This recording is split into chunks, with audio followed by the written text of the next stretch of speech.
नमस्कार, आप सभी का स्वागत है कबीर रेडियो 107.8 एफएम पर और मैं हूं आपके साथ आरजे समर शर्मा।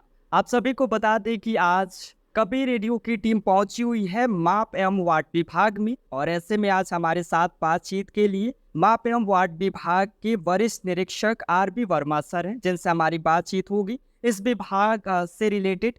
लेकिन उससे पहले तो सर आपका बहुत बहुत स्वागत है कबीर रेडियो पर। धन्यवाद, आप लोग यहाँ तक आए हैं इसके लिए जो है आपका शुक्रिया जो है। सर सबसे पहले तो हम आपसे जानना चाहेंगे कि माप एवं वार्ड विभाग का आखिर उद्देश्य क्या है और यह विभाग किस तरह से उपभोक्ताओं की सुरक्षा सुनिश्चित करता है। बाट माप विभाग का उद्देश्य ये है कि जो उपभोक्ताओं को कोई भी सामान अगर मिल रहा है तो सही मात्रा में मिले। मेन उद्देश्य यही है।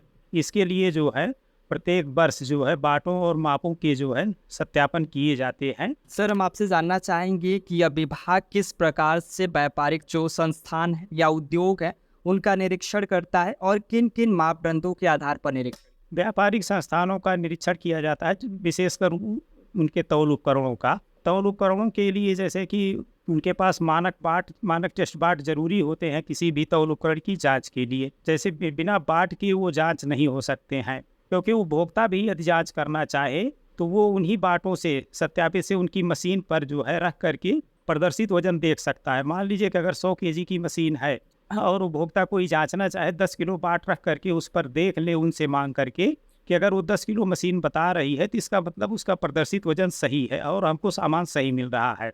ये जो प्रदर्शित वजन में अंतर होता है तो इसका मतलब मशीन वो सही वजन नहीं प्रदर्शित कर पा रही है। तो इन सब कमियों को दूर करने के लिए बाट को जो है सत्यापित किया जाता है, इलेक्ट्रॉनिक मशीनों को सत्यापित किया जाता है। बाटों में पीछे शीशा भर करके जो है मानक बाट से तौलवा करके वजन करा करके उनका जो है उसमें सील लगती है। इस प्रकार जो है निश्चित किया जाता है और समय समय पर व्यापारिक प्रतिष्ठानों का निरीक्षण होता रहता है कि उनके बाट माप सत्यापित हैं कि नहीं है। उस पर असत्यापित पाए जाने पर चालान की भी प्रक्रिया होती है, जो कि विधिक माप विज्ञान के अंतर्गत धारा 24-33 के उल्लंघन में जो है दंड का प्राविधान है। उसमें न्यूनतम पेनाल्टी 2000 है, अधिकतम 10,000 रुपये है। यदि जो है कार्यालय में धनराशि नहीं जमा होती है तो माननीय न्यायालय में उस मामले को निवेशित किया जाता है और माननीय न्यायालय उस मामले में जो भी दंड अधिरोपित करे वो व्यापारी अपना जमा करता है। सर हम आपसे जानना चाहेंगे कि माप एवं बाट के क्षेत्र में तकनीकी प्रगति और डिजिटलीकरण ने इस क्षेत्र में क्या बदलाव लाए। डिजिटलीकरण तकनीक ने जो है बहुत ज़्यादा बदलाव लाए हुए हैं।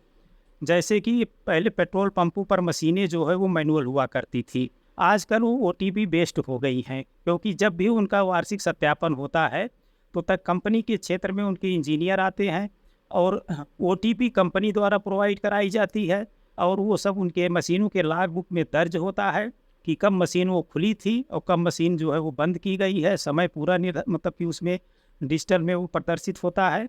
चाहे 1 साल बाद मशीन को खोली जाए उसकी लॉग बुक निकाला जाए, चाहे 2 साल बाद निकाला जाए, सारा लॉग बुक उसमें दर्ज होता है, जिससे किसी भी छेड़छाड़ की संभावना से बचा जा रहा है।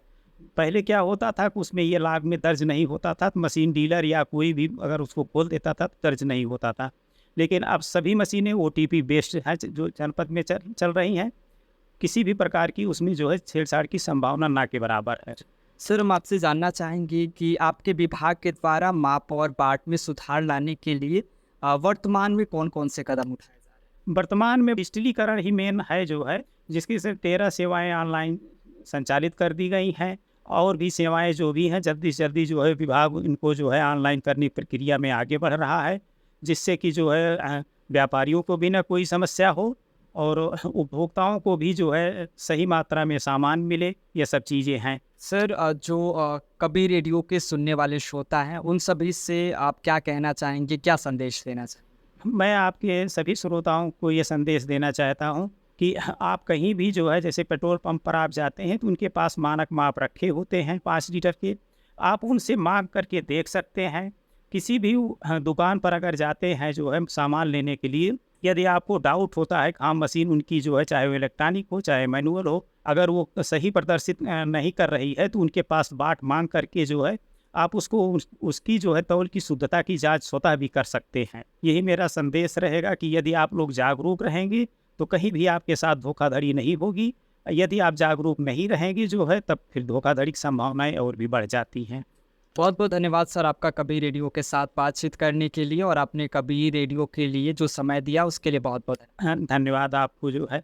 आपको बता दें कि अभी हमारे साथ माप एवं वाट विभाग के वरिष्ठ निरीक्षक आर.वी. वर्मा सर थे, जिनसे हमारी बातचीत हो रही थी कि अगर आपको भी लगता है कि यह माप सही नहीं है तो सर के द्वारा बताए गए जो भी निर्देश हैं उनका पालन करें, या फिर अगर ज़्यादा ज़रूरत पड़ती है तो आप सीधे इनसे शिकायत कर सकते हैं। आप बने रहिए कबीर रेडियो 107.8 FM पर। नमस्कार।